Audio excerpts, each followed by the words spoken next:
BJP के एक नेता हैं जिनको दलाल या चुटपुटिया नेता बोल सकते हैं, जो बार बार डिबेट करने के लिए आते हैं और बेइज्जत होकर चले जाते हैं, जिसका नाम है मनीष कश्यप।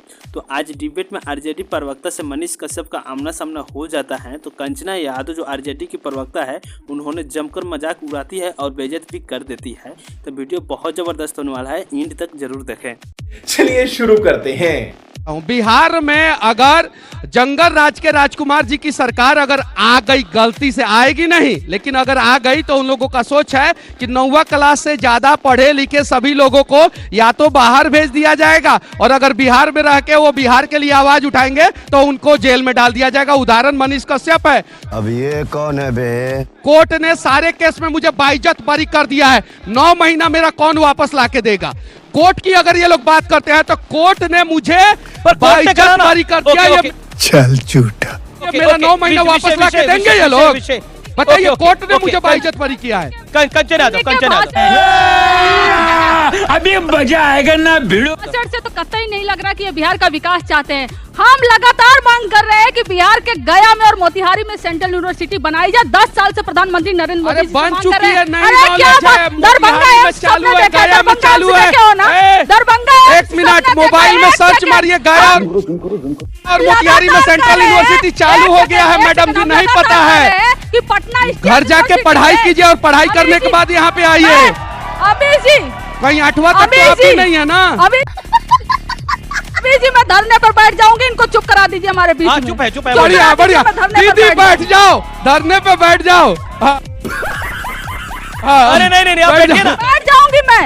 ये तानाशाही चल रही है, इनके प्रधानमंत्री भी तानाशाही करते हैं, उसी का अंश दिख रहा है यहाँ पर। और आपको बता दे कि कहे थे पूर्णिया में 10 साल पहले आएंगे, अगली बार इसी एयरपोर्ट पर उतरेंगे। भैया उनको पटना उतरना पड़ा, पूर्णिया में एयरपोर्ट ही नहीं बना। आपने जो प्रॉमिस किया था 10 साल में प्रधानमंत्री नरेंद्र मोदी जी, अगर 1% भी आप पूरा किए होते तो आज आपको मंगल सूत्र पर तो कतई बात नहीं करना पड़ता। ये शर्म की बात है कि हमारे देश के प्रधानमंत्री की भाषा स्तर इतने नीचे तक गया है, और वो छिछलापन प्रवक्ताओं में भी दिख रहा है। हमारी सीटें छोड़ो, हम तो डंके की चोट पे कहते हैं 400 प्लस। आप अपनी सीटें क्यों नहीं बताते? अभी कह रहे 300 प्लस। कहा 300 प्लस? कौन से? इंडिया अलायंस कह रहा 300 प्लस हमारी। आपको मैं बताऊं, 300 में से 3 हटा दीजिए, 0 आएंगी इनकी 80 और चुप कर बे कुत्ते। और तो फिर चुनाव देखिए, चुनाव में हो रहा है उनकी 40 में 0। बाटी सच घटे या बढ़े, सच न रहे। बिल्कुल झूठ की कोई इंतहा ही नहीं। अब जब फेंकनी है तो कितनी फेंकते रहो। अब बड़े मियाँ तो बड़े मियाँ, छोटे मियाँ सुभान अल्लाह। बड़े वाले जितनी फेंकते हैं उनसे लंबी लंबी ये दोनों फेंक रहे हैं। तो सारे उधर हैं। हम तो सीट तो केवल 2 लोग बता सकते हैं कितने किसकी सीट आएंगे। या तो कोई ज्योतिषी बता सकता है, या जिसने कहीं सेटिंग कर रखी होगी वो बता सकता है। बात तो सही है। गलत हम तो इतना कह सकते हैं। गलत कह रहे। 1 मिनट हम तो इतना कह, ये बीच में लगातार बोलते हैं। इनकी आदत पता नहीं खराब है या इन्हें कह के भेजा जाता है कि इनकी बात मत सुनने देना, बीच में चिल्लाते रहना। नहीं आप बोलो परिवार में। हम तो नहीं बोलते, एक शब्द नहीं बोले हम इनके बीच में। आपका अधिकार मरने नहीं देगा अमीश देवगन।